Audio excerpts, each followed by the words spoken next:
Então, vamos lá. A gente está se aproximando do Natal. Uhum. Então, é um período de alegria, de festa, né? Mas também, para algumas pessoas, talvez não vivencie essa mesma experiência da alegria de um nascimento que está por vir, justamente porque vivencia um processo de infertilidade, que é esse deserto que se atravessa. E aí eu queria que você partilhasse um pouco assim, essa experiência do que seria esse deserto da maternidade.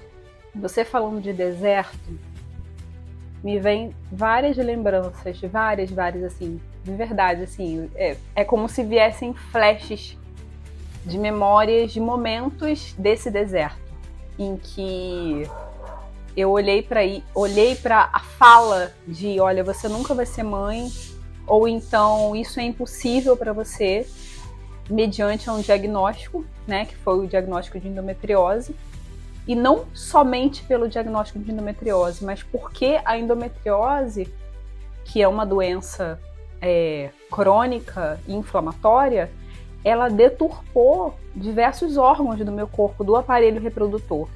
Então, era assim, você vai ter que... Era um endometrioma que você vai ter que perder o ovário. Era hidrossalpinge que você vai perder a trompa. Era a endometriose que virou um tumor no intestino que comprimiu o útero. Então, não é só pela questão da endometriose, mas foi pela demora de diagnóstico que corrompeu todo o meu aparelho ginecológico e trouxe essa infertilidade por órgãos totalmente corrompidos pela doença. Então, muitas mulheres ouvem essa fala de que a endometriose impossibilita totalmente, mas tudo depende de um processo, tudo depende de um estágio, tudo depende de uma evolutiva e de como você vai lidar com isso. Se você está lidando só pelo aspecto físico, se você está lidando pelo aspecto integral, que é emocional, que é físico, que é mental, que é espiritual, que é... E voltando ao que você falou do deserto, o deserto era exatamente em olhar para esse quadro que era extremamente apavorante e falar, meu Deus, eles têm razão. Qual é a chance que eu tenho de viver a maternidade? E só com os 33 anos que essa vontade se deu em mim. Então, quando a vontade se deu em mim de verdade, quando bateu aquela coceirinha no útero de olha, eu quero ser mãe. E o tempo todo que era muita dor e eu não conseguia lidar com essa dor, eu falava, arranca esse útero. Tira esse útero, pelo amor de Deus. Se é isso que está me causando essa dor toda, eu não tinha noção de que não é o útero o problema. Que é muito além, que a questão é muito mais profunda.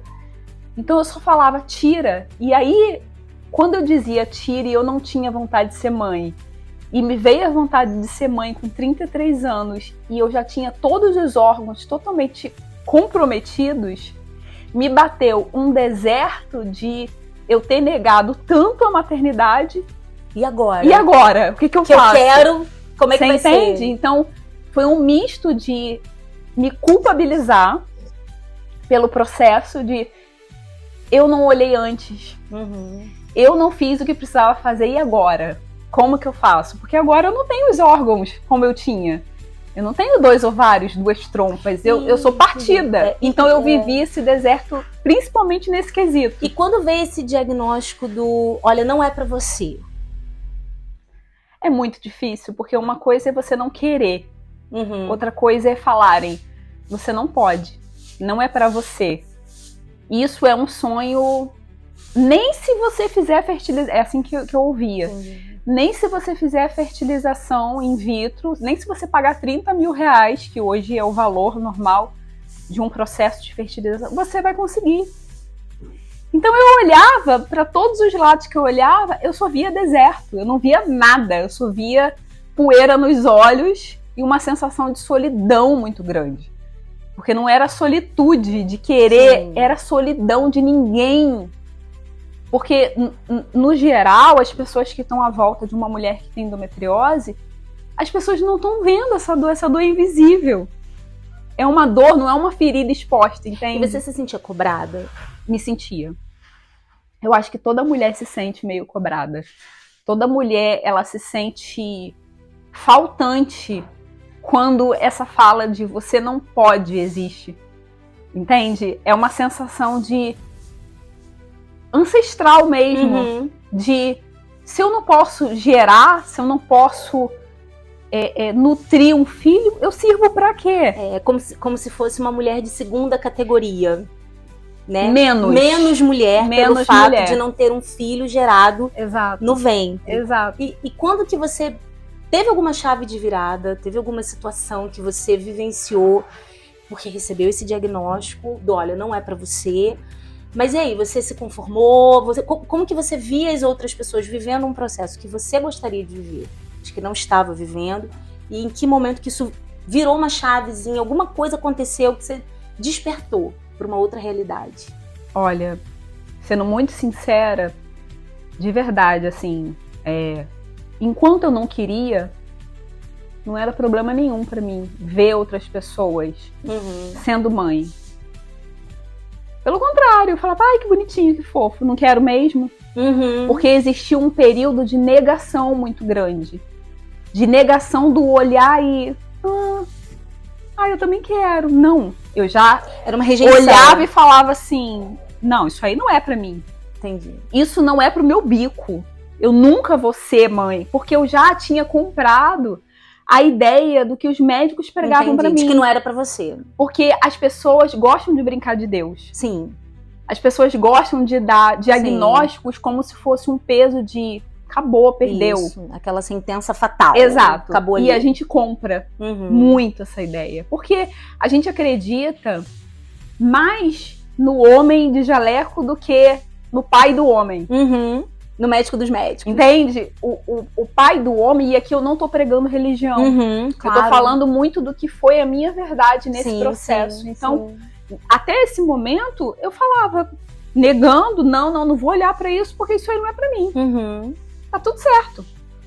Só que, como eu te disse, quando bateu 33, aí começou a ficar complicado. Aí pesou, começou a pesar. Porque eu trabalhava com fotografia, eu era fotógrafa, então eu via aquelas criancinhas nas festas, nos eventos. Eu comecei a negar trabalho, porque eu falava, tá me doendo muito.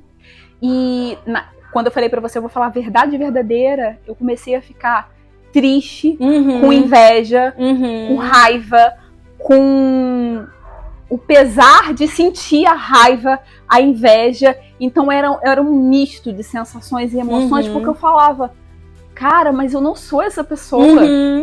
Cara, mas eu não sou uma pessoa invejosa.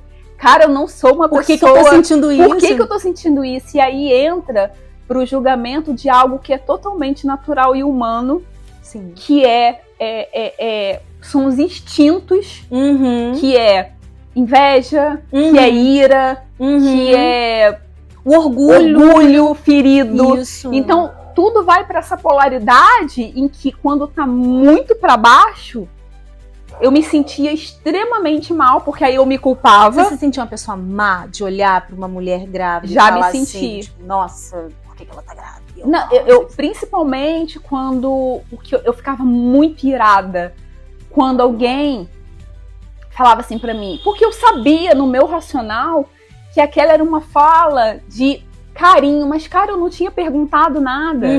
Então as pessoas cismam em meter o bedelho onde elas não são chamadas, achando que elas estão ajudando, mas elas não estão ajudando. E elas chegam pra você e falam, ai, você não conseguiu ainda, né? Mas olha, não fica assim. Olha, eu conheço... Sim. A fulana que tá na China e ela conseguiu. E eu tinha vontade. Ou toma isso, faz aquilo. Você entende? Eu tinha vontade de mandar pra tudo que é lugar. Sim. Porque, tipo, eu não te perguntei nada. Então aí, nesse lugar, me dava mais raiva, mais ira, mais vontade do que quando eu via uma mulher grávida. Eu ficava triste. Não pela pessoa, mas de verdade, eu ficava triste por mim. Sim. Porque aí eu entrava pra um lugar de coitadismo, com dó de mim. Falava, poxa, você é tão pouco. Você não pode isso.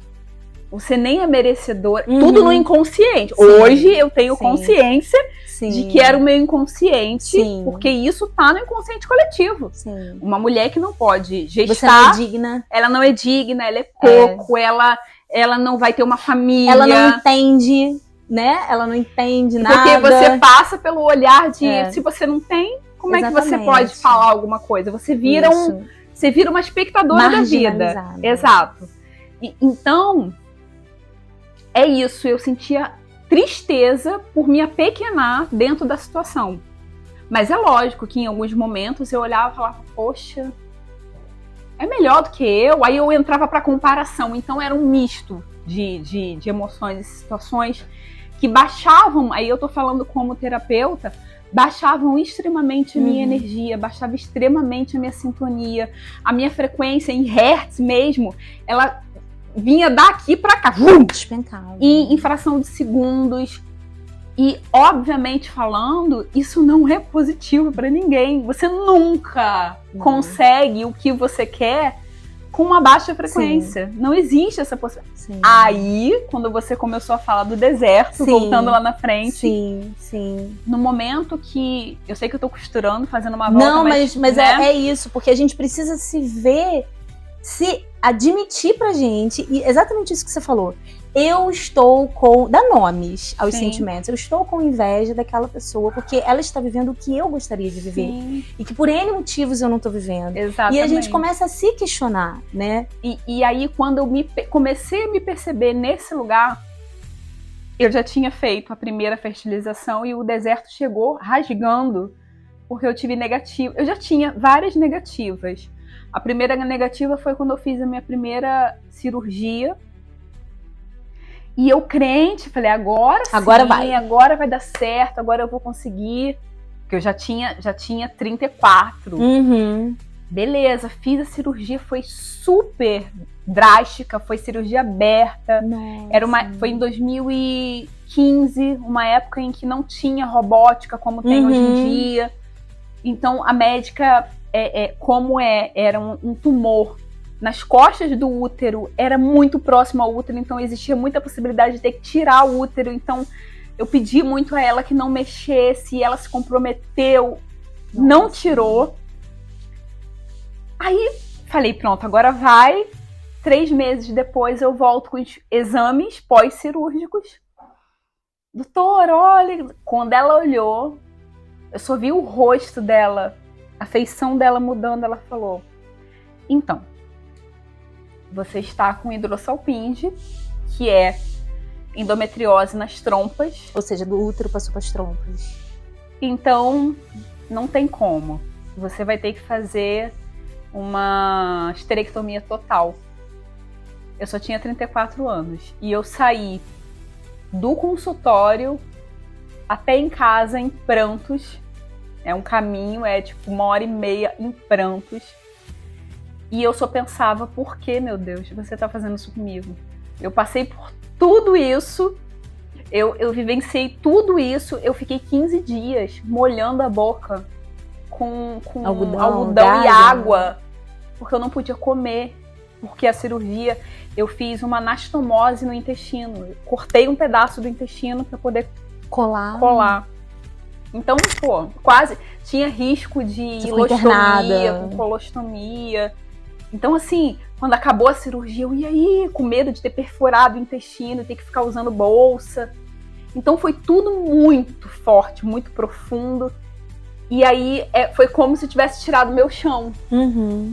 Você agora vai ter que fazer esterectomia total, sair do consultório com pedido de esterectomia. Já com os exames pré-operatórios? Com os exames pré-operatórios. Ela falou, não tem o que fazer. Ali, meu chão se abriu. O deserto voltou com todo, ali foi o deserto de verdade. E só ficava na minha cabeça o tempo todo, não. Tipo, não tira o útero, não vai tirar o útero, não vai tirar. E aí eu só pensava, mas o que eu vou fazer? Eu já fiz de tudo, eu já tentei medicações, eu já tentei pílulas, eu já tentei cirurgia, e agora? E foi nessa hora que foi o grande ponto de inflexão, porque eu comecei a buscar terapêuticas naturais, né? Aí é uma história muito longa, tudo é muito longo, né? Mas uma história de busca de verdade para me reconectar comigo. E a questão da infertilidade, ela ficou num segundo plano. Porque foi nessa hora, desse ponto de inflexão, que eu falei, não, peraí, eu preciso cuidar desse jardim. Parece poético, né? Mas eu preciso cuidar desse jardim para as borboletas virem. Isso. Existe um oásis no deserto. Não é? Um ponto de repouso ali, que a gente tem que encontrar, né? Mas que não é fácil. E só encontra um oásis no deserto quem atravessa o deserto.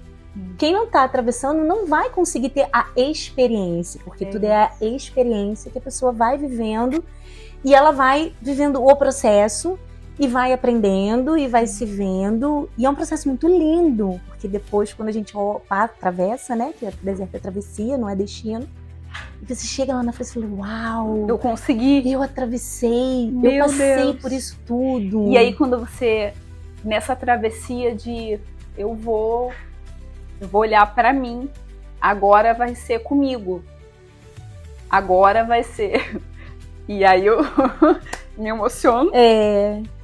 Mas assim, chegou a minha hora. Aí eu falei, não, agora é... Isso. É a minha hora de me olhar. Isso. De me tratar, de me curar, de entender. Me entender. Isso. E aí foi nesse aprofundamento que eu consegui entender que existiam dores profundas que tinham... Isso. Que tinham a ver com... muitas coisas. Com a maternidade. Isso. Porque eu não me maternava. Isso. Né? E aí, olha que bacana. Porque foi nesse processo de deserto, de travessia, da quentura. Eu vou falar um pouquinho para você se recompor. Do sol escaldante, né? Então, imagina lá no deserto, aquele sol escaldante.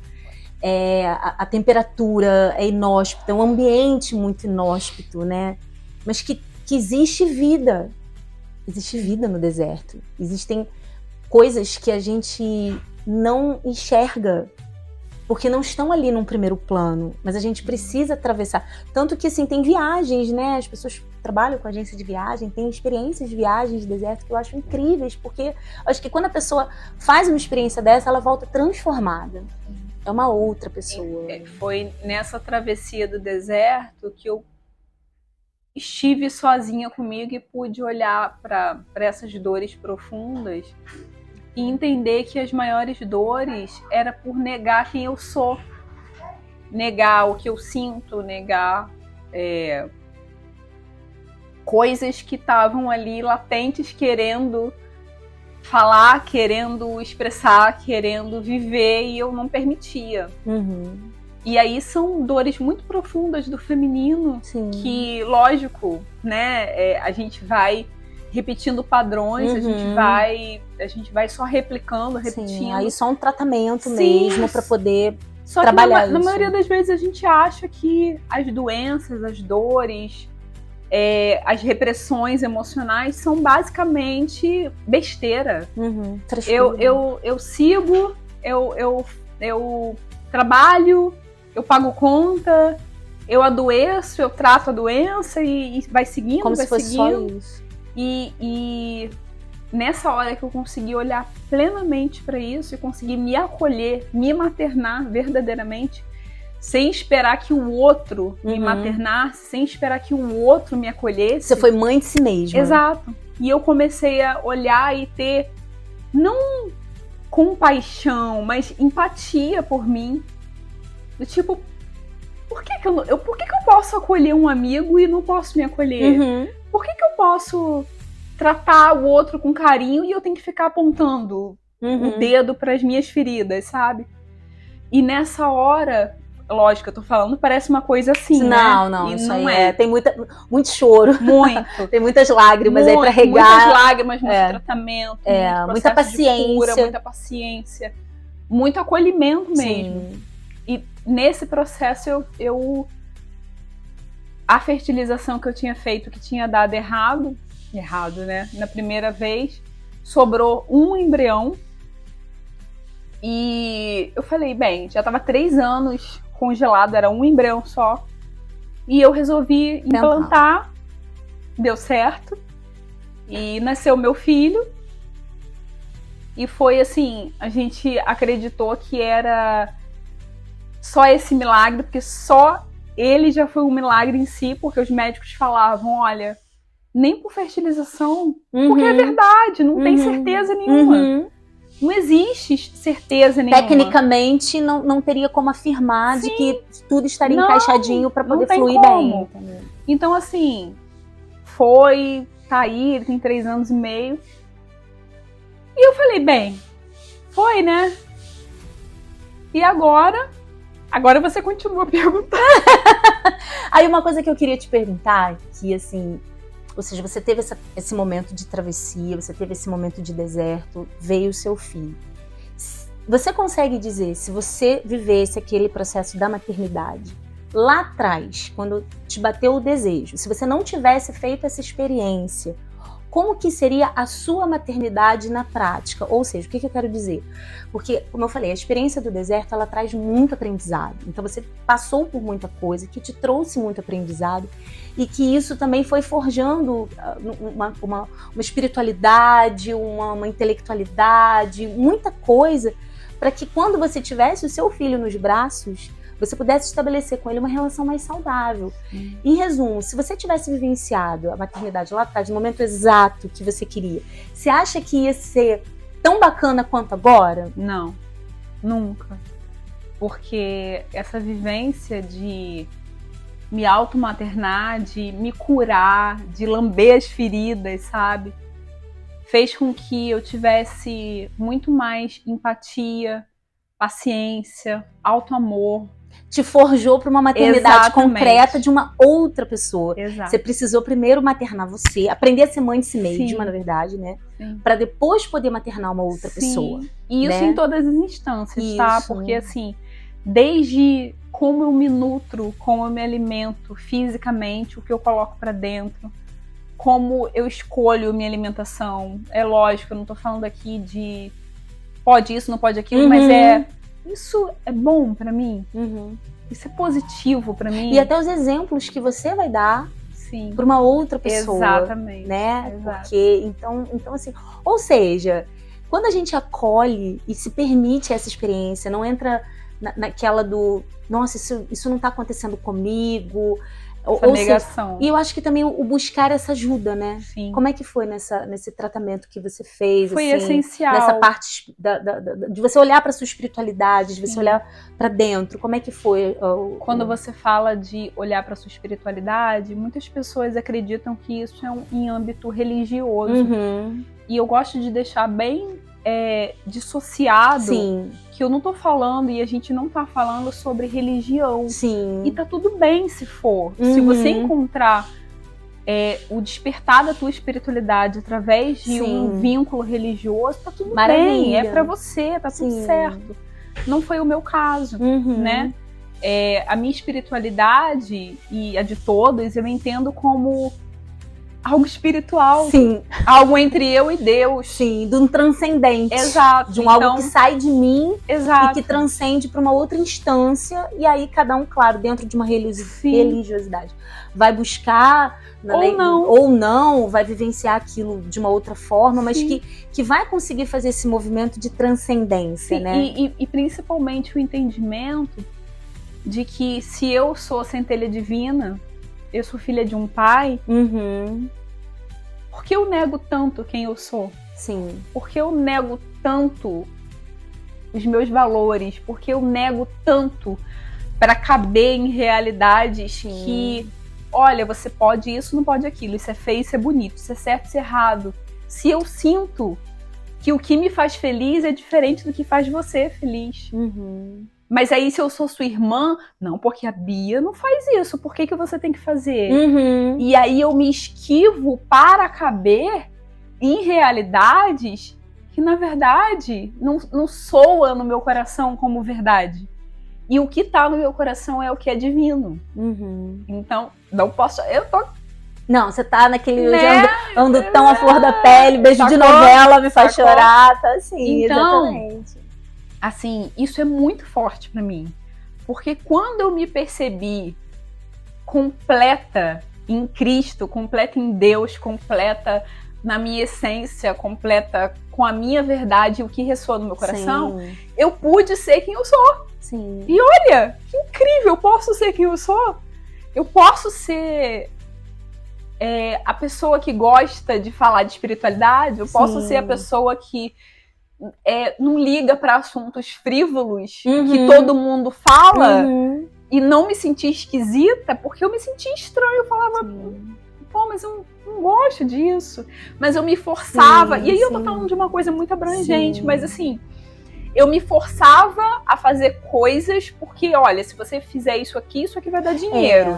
Se você fizer tal coisa, fulano vai gostar. Do seguir o roteiro, exato, né? E muitas vezes a gente segue aquele roteiro todo bonitinho, direitinho, segue o script. E adoece. E acaba adoecendo. E às vezes não entende por que adoeceu, por que tá ali. E tem saída, tem como sair. Aquilo ali não é um lugar de permanência. Sim. Mas eu acho que, acima de tudo, é a pessoa, como você se permitiu, como eu me permiti, muitas se permitem, mas às vezes tem aquelas que ainda estão na dúvida do vou olhar, não quero, estão naquele momento ainda de vou, não vou, porque o lugar de dor não é um lugar confortável. É porque é um lugar de, se eu não fizer assim, quem vai me querer? Sim. Quem vai me acolher? Eu vou estar sozinha? Só que é um medo de ser quem a gente que nos afasta da nossa espiritualidade, da nossa essência, do nosso divino. Sim. Então é aí que eu falo da espiritualidade como essência, como divino, como o que não se pega, o que não se tange, Mas o se permitir. Sim, ser. Se permitir isso, né? Claro que o medo sempre existe. Eu vou me descobrir o que eu vou ver dentro de mim, mas olha só, você olhou pra dentro de você e o que você viu? Você viu a inveja que tá lá, você viu a raiva, você viu muitas coisas que não são bonitas, mas que fazem parte, mas que ao invés de simplesmente mandar calar a boca, ficar aí, não, você falou, vem aqui. Deixa eu olhar pra você, realmente você tá com inveja, conversar com esses sentimentos, conversar com esses pensamentos, se permitir viver esse processo. Na psicanálise a gente fala que a gente acolher nossas criações, nossas criaturas, que assim como nós somos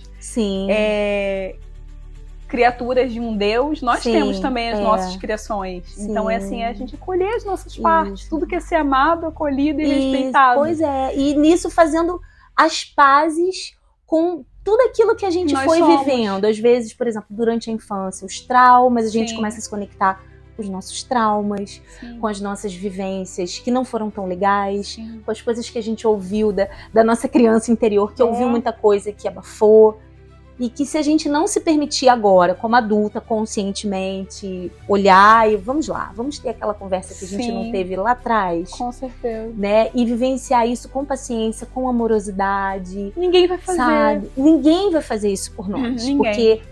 Principalmente porque, às vezes, as pessoas, e é compreensível, principalmente numa sociedade assim, tão fluida, com as informações que correm tão rápido. Às vezes você tá ali no seu cantinho com o olhar cabisbaixo, quem tá do seu lado, às vezes não tem a sensibilidade de olhar, porque talvez essa pessoa tenha calibrado a sua sensibilidade para sentir menos, porque também tá sofrendo muito, né? E aí, às vezes, nessa vem uma fala mais contundente, como às vezes você comentou que as pessoas vinham falar coisas, poxa, acho que tá ajudando, não tá ajudando. Mas na cabeça da pessoa, a pessoa tá ajudando. Exatamente. E aí, se a gente não tá se trabalhando, a gente não consegue curar aquilo que a gente ouviu. Um diagnóstico do tipo, olha, isso não é pra você, né? E de repente aquele profissional falou dentro do conhecimento que tinha, né? É da limitação de cada um. Da limitação de cada um. Quando você falou assim, como que você lidou, você aceitou? Não, nesse ponto de inflexão não teve aceitação. Porque o meu coração, a minha essência, só dizia não. Ou seja, de alguma forma você sabia que você ia viver. Eu sabia. Que você ia viver aquele processo. Porque só não estava pronta ainda. Se eu tivesse tirado o útero como havia sido proposto naquele momento, eu nunca viveria a maternidade. Sim. Eu teria Você defendeu o seu útero? Eu defendi o meu útero. Não nesse entendimento de que eu estou defendendo meu útero para ser mãe, mas eu defendi a minha fertilidade. Eu defendi a minha fertilidade entendendo que se eu fizesse esterectomia total, eu perderia útero, ovários, trompas e eu viveria a menopausa sem ter vivido a minha fase fértil inteira. Então eu falei, não, eu não vou ficar menopausada com 33 anos. Não, tá errado isso. Eu quero viver... E você acreditou? Acreditei. Eu falei, eu quero viver a saúde uterina. Eu quero viver um dia sem dor, porque eu vivia todos os dias com dor. E quando você entrou nesse processo de eu acredito, você se deparou com pessoas que não acreditam? Totalmente. Eu vivenciei todos os dias a descrença do embate interno de todo mundo tá dizendo que eu tô errada, mas eu sinto, o meu coração sente que eu tô pelo caminho. Porque aí também é uma história muito longa, mas assim, eu fazia movimentos de teste, porque eu não tinha ninguém que tinha vivido a cura da endometriose. Eu não tinha vivido ninguém que tinha passado pelo que eu tinha passado e ter vivido a fertilidade. Eu só queria ter um dia de paz. Eu acordava e dormia sentindo dor, muita dor. Mesmo depois da cirurgia, porque muitas mulheres acreditam que a cirurgia de endometriose, como eu acreditei também, é o voucher de liberdade de agora eu não vou ter mais dor, agora eu vou viver uma vida. Não é! Você acaba de fazer uma cirurgia e você pode continuar em dor. Essa é uma dor muito grande, porque quando você percebe que tudo que você passou... meio que não valeu de nada. Meio que, olha, eu entreguei a minha vida na mão de outra pessoa acreditando que era só isso e iria estar resolvido e não tá. É a mesma coisa, uma pessoa que vive o câncer e acredita que basta fazer quimioterapia e tá tudo certo. E a gente sabe que não é assim. Que ela vai precisar mudar o estilo de vida, que ela vai precisar mudar a forma de pensar, que ela vai precisar se acolher muito mais, ela vai precisar voltar a se amar em várias instâncias. Então, assim, quando eu todas as vezes que eu entregava a minha vida na mão de um médico humano de jaleco branco, né, e acreditava que ali era a resolutiva do meu problema, foi um engano. Porque não é, nunca é. É muito mais sobre a gente viver a nossa essência, sobre a gente estar. E aqui, de novo, eu não estou falando sobre religião, eu estou falando sobre espiritualidade. Você viver a sua essência, você entender que existem caminhos de cura quando você olha para dentro, quando você catuca feridas que precisam ser catucadas, porque tem feridas que a gente coloca tampões para ninguém encostar, só que aquilo ali tá virando pústula, tá podre, tá cheio de... Você vai precisar abrir, você vai precisar rasgar, você vai precisar fazer esse pus sair, você vai precisar mexer nessa ferida para curar essa ferida. Sim. Sim, e uma coisa que é engraçada, porque eu vivenciei um processo assim com a minha avó, essa coisa de limpeza de ferida, principalmente quando a ferida tá profunda, e aí começa a vir tecido necrosado, e às vezes tem que ir pra centro cirúrgico, enfim. E me espantou muito quando ela teve que fazer um procedimento desse de debridagem, quando voltou a ferida ficou maior. E eu falei, gente, como é isso? E aí eles estavam me explicando que nesse processo de limpeza, pelo menos foi o que me explicaram, não sei se é isso mesmo, mas eu acredito que seja. Eles têm que ir limpando até sangrar. Sim. Porque ali tem tecido saudável. Exato. Né? Então aí para. Sim. Aí beleza, continua limpando. Mas aquilo vai aumentando. Falei, olha, do mesmo modo que aumentou, depois fechar. Depois vai diminuir. Mas o tecido tem que estar saudável. Sim. Mas não tem outra forma que não mexer. Mas claro, exatamente. Vai com anestesia, vai com todo... Isso. Mas mas é espantoso, né? Como que pra melhorar vai ter dói. que melhorar. E dói. Dói né? Muito. Porque você catucar essa ferida, de limpar, tirar, fazer a sangria dessa ferida, cara, é uma dor abissal. E dá dó da gente mesmo. Gente, mas eu vou mexer. Ai, não é. Tem que ter coragem, tem que ter muita coragem. É engraçado isso, né? Porque essa coisa do feminino, assim, só traçando um paralelo, muito paralelo mesmo. Minha filha tá com problema de acne, né? Tem 11 anos. Então ontem foi a primeira vez que ela fez limpeza de pele, com muitos escravos, enfim. E aí ela nunca tinha vivenciado esse desconforto. E aí eu tava explicando pra ela não tem outro jeito, vai ter que espremer ali, mas tudo, né, dentro ali de um procedimento, esterilizado e tudo mais. Eu falei, olha, você vai ter que fazer essa experiência algumas vezes, até você sair dessa crise, mas você vai ter que aprender, e aí olha só como que é. Mas o bom de ter vivido esse processo de deserto lá atrás é que eu tô tendo a oportunidade de ensinar para ela, de que você vai ter que aprender a se acolher, e a se cuidar, né? A olhar para você. E aí ela fica, porque mexe essa questão de acne, isso mexe muito com a autoestima, né? E aí toda hora ela fica olhando no espelho, mamãe tá melhorando? Eu, tá melhorando, já mandei manipular os produtos, vai melhorar mais ainda. Mas se você não olhar para você e entender de que você tem que se cuidar, fazer os procedimentos direitinho, sabonete, isso vai voltar. Mas se acolha, viva esse processo, que não tem nada demais, que outras pessoas também vivem.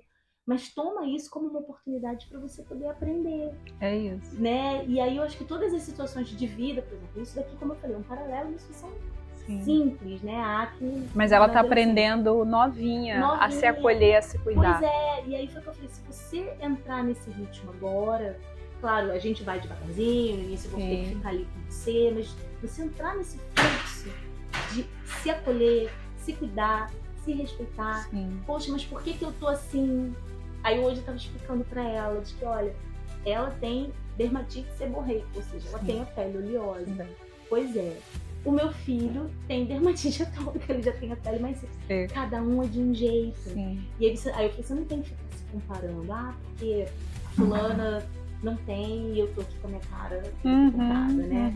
Mas esse processo de comparação é muito destrutivo.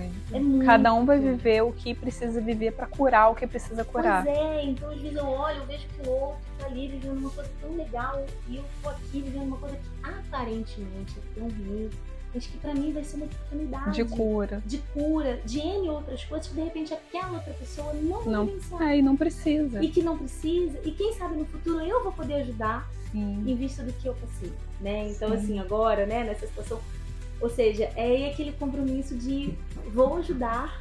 É o compromisso de que a gente é célula de um todo, a gente faz parte de um todo, que as pessoas, como eu falei pra você, né, as pessoas estão com a esperança embotada, a esperança adormecida. Eu nem sei se é crise, pode ser, mas assim, eu acho que tantos embates, tanta coisa, tanta negativa, tanto isso não é pra você, olha, perdeu, olha, já era, olha, não tem o que fazer, que a pessoa vai, chega uma hora que ela se entrega. E aí, quando você se entrega para uma dor emocional profunda, você se entrega para depressão, você se entrega para ansiedade. Eu vivi no processo da endometriose a ansiedade, do rosto ficar quase paralisado, de ter que tomar ansiolítico. Eu vivi a depressão, que foi uma depressão medicamentosa, porque eu tomava a medicação para tratar, que a medicação não trata a endometriose, e contam essa ideia, e aqui eu não estou fazendo apologia nenhuma a não tratamento físico, não é sobre isso, mas é sobre que a farmácia, ela vende, e ela vende para quem está doente. Então, às vezes, você coloca uma medicação como uma muleta, uma medicação como ponto de cura, e não é um ponto de cura. Nós somos feitos de emoção, de energia, de espírito, de mente, e tudo isso vai impactar a nossa saúde. Só que a gente acredita que uma medicação é uma muleta eterna. A gente coloca essa muleta e fala, pronto, agora eu posso andar. E nem assim você anda. Então eu tive ansiedade, eu tive depressão, eu vivenciei tudo isso porque eu acreditava que perdeu. Você vai ter... Eu liguei várias vezes chorando, assim, em prantos mesmo, pro médico, pelo amor de Deus, eu não aguento mais sentir dor. Eu lembro, assim, eu falo isso e eu volto no tempo, eu lembro de onde eu tava, sabe? E eu, por favor, me ajuda, eu não tô aguentando mais de tanta dor. E o médico, eu sentia a dor do médico em falar, não tem o que fazer. Você já tá tomando uma medicação que é muito agressiva, que é muito extrema. E se você tomar mais do que você já está tomando, vai comprometer os teus rins, vai comprometer outros órgãos. Então, assim, não tem o que fazer, você tem que aguentar. Então, quando eu ouvia que eu precisava aguentar aquela dor abissal que eu estava sentindo, você imagina ter um tumor no intestino e ninguém querer te operar, porque eu era considerada inoperável. Na verdade, depois de muito tempo, eu fui entender que eu era considerada inoperável porque eu era uma mulher numa idade fértil e, legalmente falando, o médico que metesse a mão em mim e tirasse meu útero poderia ser processado. Então, na verdade, legalmente falando, eu estava sofrendo fisicamente porque ninguém tinha peito para ir lá e fazer uma cirurgia e bater no peito e falar, eu consigo fazer, como foi a médica que me operou. Então, assim, essa dor vivenciada, ela é muito grande pelas mulheres que têm endometriose ou por outras doenças, né? Eu tô falando aqui direcionado para as mulheres que têm endometriose. Mas ela é muito profunda, ela não é rasinha, ela é muito grandiosa. É porque foi aquilo que você falou no início, né? Uma coisa é aquela mulher que, por razões particulares, escolheu não ser mãe, Sim. né? É uma opção pessoal. Sim, total. Perfeito. Outra coisa é aquela que deseja, mas por uma condição física recebe a informação de que não pode. Olha, Sim. isso não é para você. Exato. E aí ter que dormir e acordar, e ir pro trabalho e lidando com não e lidar pode. com aquilo do não é para você, não é para você, não é para você. Sim. E aí quando chega alguém e diz assim, olha, não, isso pode ser para você. Sim, é real. Mas você vai ter que olhar para coisas que de repente ninguém te chamou a atenção de ver. Mas é difícil alguém chegar para você nessas instâncias. Ah, sim, sim. Hoje, infelizmente, Sim. é muito difícil alguém chegar. Por quê? Porque aí a gente está falando do que não é a nossa parte. O físico. E aí, se a gente avançar, a gente vai entender que você não precisa ter um físico uau para gestar. Uhum. Mas você precisa ter uma abertura Uhum. muito grandiosa espiritual e tá muito conectada com Deus no entendimento de que você faz parte. Aí eu sei que eu tô indo para outros aspectos. A gente vai ter que tem que ser outro vídeo. É um outro campo. Sim. Mas assim, muitas pessoas ninguém vai bater no peito e falar você pode, porque é da instância do que não cabe ao humano. Eu posso chegar para você e falar não desiste, continua. Sim. Mas se você não tiver essa abertura de conexão com o divino, sim, principalmente, porque aí parece que eu tô falando de uma coisa muito uau, sim, e não, o divino tá em você. sim, Se você entender sim, que você é filho de um pai uhum, e os seus pecados nem são tão pecados assim, se você olhar que são polaridades, uhum, de que você vai ter o que você é. Mas se você continuar se julgando, se tolindo, se podando, sem se acolher, o que a gente já falou, você não está sendo o que você veio para ser. E aí também, de novo, eu estou indo para um outro campo. Mas assim, entender que a gente é muito além do que só um julgamento de pode isso, não pode aquilo. E sair também daquele lugar de que eu acho que também é uma questão muito, muito sensível de se você tem filhos gerados na sua barriga, ok, você ganha uma estrelinha. Se você não tem filhos gerados na sua barriga, então essa estrelinha não é para você. É entrar para o lugar de merecimento, de que, na verdade, toda mulher, ela já é mãe. Sim. Toda mulher já materna. Não tem uma mulher que... Você conhece alguma mulher que não seja amiga de alguém? Sim. Que cuide de alguém, que não cuide de alguém? Você conhece? Eu não conheço. Não. Ela vai maternar amiga, ela vai maternar o projeto no trabalho, ela vai maternar o pet, ela vai maternar um sonho, ela vai maternar o carro, vai maternar muito. Ela vai dar um jeito de maternar, porque isso faz parte do feminino. Sim. Então, se a gente parar para perceber, toda mulher, ela já é.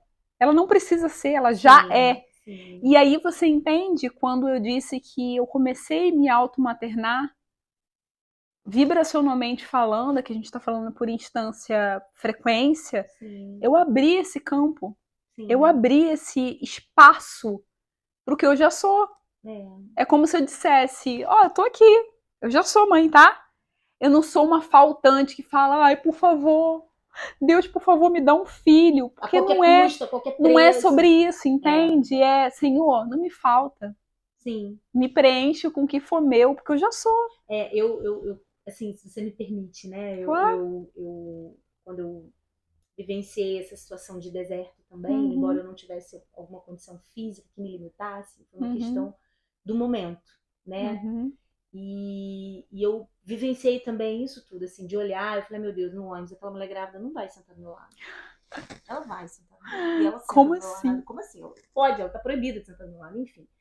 E tudo isso. E a gente, né, claro que não é sobre mim, mas o que eu queria dizer?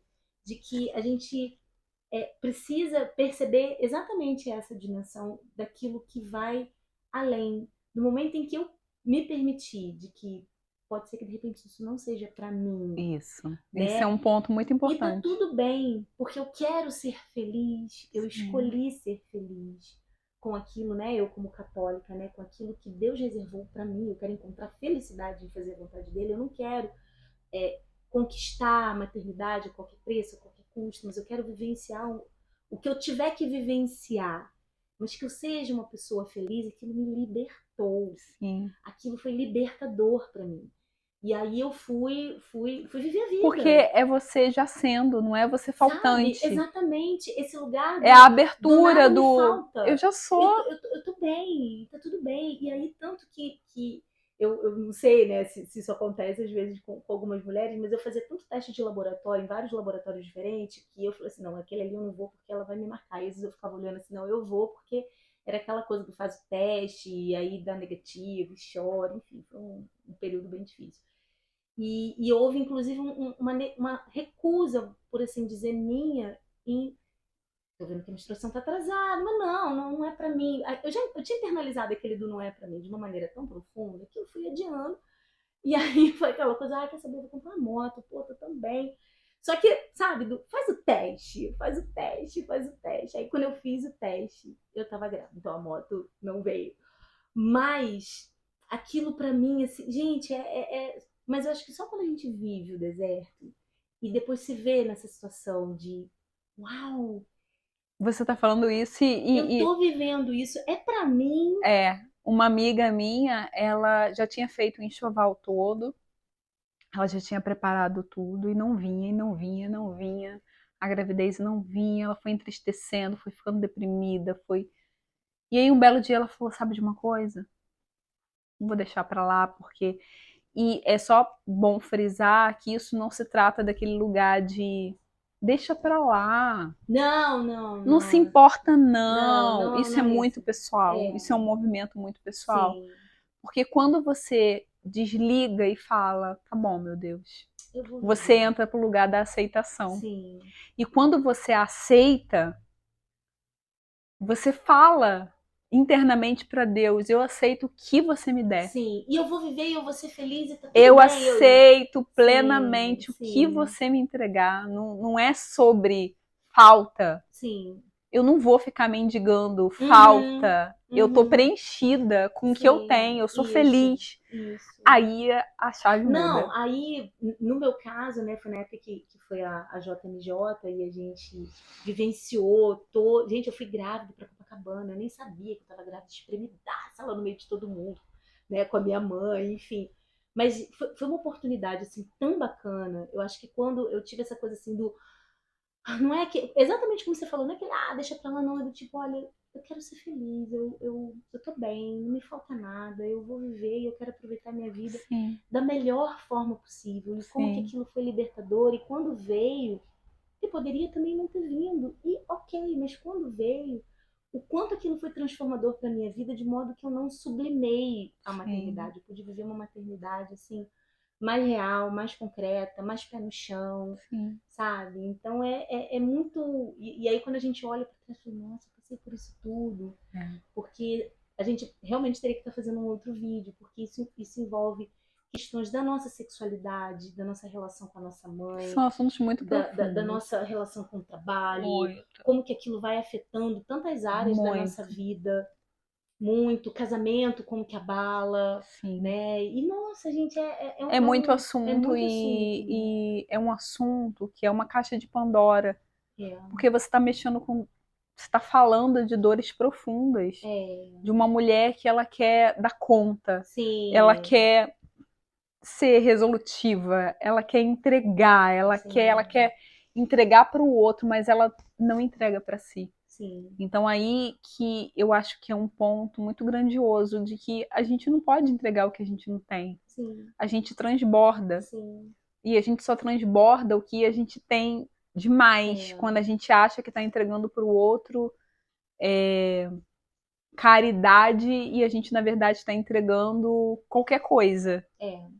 Porque a gente está preenchido por uma tristeza, por uma dor. E quando você está preenchido de alegria, de felicidade, gente, é outra coisa. É outra coisa. Então, assim, eu na época, né, por eu ter a espiritualidade e vivenciar a religiosidade católica, então essa vivência de comunidade também ajuda muito, embora eu vivi esse processo de uma maneira muito particular, assim, eu não abria esse desejo para as pessoas. Mas eu, num dado momento, eu tive essa chave, né, de Deus, se é da sua vontade que eu seja mãe, então que o Senhor se lembre de mim, que me dê paciência para esperar a minha hora. Mas caso não seja, tá tudo bem. Tira do meu coração aquilo que não é para mim, mas que eu seja feliz. Porque eu quero esse lugar de felicidade. De que forma? Da maneira como o Senhor deseja. Sim. Né? E ali eu fui viver a vida. E como que... E aí quando você falou essa questão da frequência, né? O estado vibracional vai mudando e aquilo a gente vai abrindo e vai expandindo, mas, claro, né? Eu não, como é que eu vou dizer assim? Como eu falei, eu vivi isso de uma maneira muito particular, né? Eu não tive alguém ali com quem também dividir, com quem Então, eu também não. Porque foi uma caminhada de descobrir, de perceber, foi tantas mudanças, Nossa, foi tanto... Mas é tão bacana quando você conversa com alguém, que você vê, que você ouve as histórias, aquilo vai te iluminando de uma maneira. A gente vai se cercando, eu acho que o lance todo esse, a gente se cercar de pessoas que estejam buscando a mesma coisa que a gente. Sim, mas é muito difícil buscar uma rede nesse lugar, porque a maioria das pessoas nesse lugar está em sofrimento. Ela está Tá fechadinha. Tá fechada no mundo dela de eu não consigo, principalmente voltado para as mulheres que têm endometriose, que elas estão lutando com a questão endometriose, que já é muito grande, e muitas vezes com a infertilidade. Então é um embate duplo. E na maioria dos grupos que a gente vê, é muito sofrimento. Eu tomei isso, eu tô sofrendo assim, tá ruim, tá... Então eu sempre falo, cara, não entra em grupo que vai baixar a tua frequência, que vai te deixar ainda mais angustiada, ainda mais agoniada. Olha para o que você já tem e agradece pelo que você já tem. Sai da escassez, entra na abundância. Exatamente, né? Para elevar. Fala palavras, ao invés de ficar, ai, coitada de mim, ai, que droga, ai, tá péssimo, ai, tá horrível. Não. Muda, é muita coisa que precisa ser modificado dentro de um padrão que é um padrão de escassez, é um padrão de dor, é um padrão de que a gente entra naturalmente na vitimização de, oh meu Deus, por que comigo? Por que isso está acontecendo comigo? Ó a vida, ó o azar, sabe? Isso é muito comum. Então, assim, é muito profundo. E se a gente ficar conversando, a gente vai conversar até... Sim, a gente vai esticar. 500 anos. Mas, assim, é entender como que é profundo, é um assunto... Não, é muito profundo. Eu, assim, entre uma gestação e outra, eu perdi um bebê. E, assim, claro, né, eu já tinha vivido o deserto, aí veio a minha filha, legal, bacana, logo depois eu engravidei. E aí você chega na maternidade onde tá todo mundo tendo, e eu fui para fazer um procedimento de curetagem, né? Uhum. E aí é inevitável a gente se colocar nesse lugar de escassez. Sim. Não tem como num dado momento, entrar. A questão é não permanecer. Sim. Né? Que vai entrar. Porque faz parte, nós somos humanos. Parte, né? Mas não permanecer e tomar a decisão resoluta. Exato. De não permanecer. É aquilo, assim, a emoção, ela vai vir. O medo, a tristeza, a dor, a raiva, a frustração, ela vai vir. Sente, chora, deixa vir mesmo. Mas aí você olha pra isso e fala, tá, eu tô sentindo isso, e aí, como é que eu vou sair daqui? Sim. Porque você pode passar um dia chorando, Sim. mas você precisa decidir sair desse lugar. Sim, sim. Porque Isso é senão fundamental. a emoção ela vira sentimento. E Uhum. depois que ela virar sentimento, amor. Aí eu me lembro que na época, assim, a médica ela falou, vamos esperar um pouco antes de fazer o procedimento e tal. A Mil, né? Eu falei, não, eu quero. Eu quero fazer, eu quero sair desse lugar. Eu não quero ficar aqui, porque assim, já que não é, já que né, o embrião não tá mais com vida, então eu quero seguir a minha vida em frente. Eu não quero ficar parada. E essa decisão resoluta de eu não quero ficar parada, eu vou seguir adiante e eu acolho o que aconteceu, mas eu vou adiante. Aí poucos meses depois veio o meu filho e nossa, aí Pagou. já foram outras, o teu já foram outras questões, né, com ele. Mas eu acho que essa decisão, como você tomou a decisão, né? Olha, vamos tirar o seu útero. Não, não vou tirar. Peraí. Até hoje eu tenho um pedido de esterectomia Exatamente. total. Falei, não, tá, ok, você quer tirar? Não, não vou tirar. Vou seguir por outro caminho. Muito obrigada, Sim. honrando, né, sempre a pessoa que tá ali, daquilo que ela colocou, mas eu vou seguir por outro caminho. E uau, e esse outro caminho, onde que te levou? Ele levou a viver a maternidade, viver o meu primeiro filho, viver a oportunidade de experienciar isso de uma forma mais consciente, como a gente já conversou, mais amorosa comigo. Como você disse, se tivesse sido diferente disso, talvez eu não tivesse vivido uma maternidade leve. E, e agora, com quase 44 anos, descobri uma gravidez. Uma gravidez que, assim, Aquela pergunta clássica, como foi que isso aconteceu? como foi que isso aconteceu, né? Porque tendo um terço de um ovário de um lado, no lado esquerdo, se não me engano, uma trompa do lado direito, que já teve hidrossalpinge, então ela é toda... Já tem um histórico aí, né? Ou seja, eu ovulei com um terço de ovário daqui, sem ovário aqui, sem trompa aqui, absorveu de um lugar para o outro. Quase que um jogo da velha. Eu achando que eu já estava indo para perimenopausa, achando que não tinha mais nada. E agora viver a maternidade, assim... Ou seja, para Deus nada é impossível. Não é. Para Deus nada é impossível, porque é lógico, foi o que eu disse, você falar, não, você pode ir plantar a semente do que não é para o outro, é uma brincadeira muito cruel. Sim. Mas se está no seu coração e você acredita de verdade, não aqui na cabeça, se ela tem, por que eu não posso ter? Não é sobre isso, é sobre, cara, eu sinto que eu quero viver isso no meu coração. Sim, porque a gente. E aí eu comecei, né? Desculpa te interromper, mas assim, eu comecei falando essa questão do Natal, porque a gestação, ela tem que começar no coração. Ela tem que começar no coração. Né? Ela tem que ter espaço. Ela tem que ter espaço no meu coração, porque muitas geram no útero, mas não geram no coração. Sim. Muitas geram no coração, mas não conseguiram gerar no útero. Quem resolve essa equação? Não tem como resolver. Mas uma coisa é fato, quando a gente acolhe no nosso coração, exato, e vai trabalhando o nosso coração, sabe? Sim. Criando realmente aquele ambiente, dando essa abertura, Sim. trabalhando, aquilo transforma a nossa vida. Muitas mulheres querem na cabeça. Sim. E elas não conseguem. E aí você claramente percebe que ela quer na cabeça, mas ela não quer no coração. Isso.